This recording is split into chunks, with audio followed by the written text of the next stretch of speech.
Sun தொலைக்காட்சியில் கயல் serial மூலியமா, கயல் பாத்திரம் மூலியமா ரசிகர்கள் மத்தியில் ரொம்ப ரொம்ப ஃபேமஸ் ஆனவங்க தான் சைத்ரா ரெட்டி அவர்கள். இவங்க சமீபத்தில் இன்டர்வியூவில் ஒரு விஷயத்த பகிர்ந்திருக்காங்க.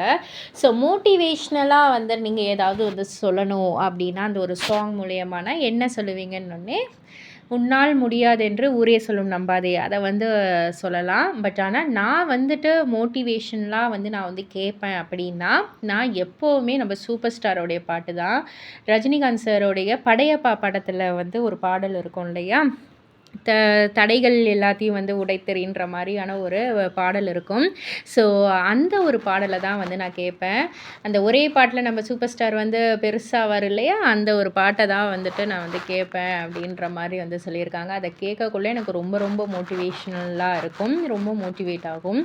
அண்ட் அதே போல் பாசிட்டிவாக இருக்கணும்னா, அது ஒவ்வொருத்தவங்க கேட்குற பாட்டை பொறுத்து. நம்ம நல்ல ஜாலியாக வைபான பாடல் கேட்டால் நல்ல ஜாலியான ஒரு மூடுக்கு போகலாம். பட் ஆனால் நான் மோஸ்ட்லி வந்துட்டு சாமி பாட்டு கேட்பேன். தினமும் காலையில இது வந்து என்னோட ரொட்டீன். நான் வந்து சாமி பாட்டு கேட்பேன். எனக்கு ரொம்ப அத வந்து விரும்பி கேட்பேன் நானு. டிவோஷனல்ல வந்துட்டு எனக்கு ரொம்ப ரொம்ப ஆர்வம் இருக்கு அப்படின்ற மாரி வந்து சொல்லியிருக்காங்க. இத பத்தி நீங்க என்ன நினைக்கிறீங்க? உங்களுடைய கருத்து என்ன அப்படின்றத கீழ உள்ள கமெண்ட் பாக்ஸ்ல குறிப்பிட்டு சொல்லுங்க. மறக்காம சேனல சப்ஸ்கிரைப் பண்ணி பக்கத்துல உள்ள பெல் ஐகான கிளிக் பண்ணிடுங்க.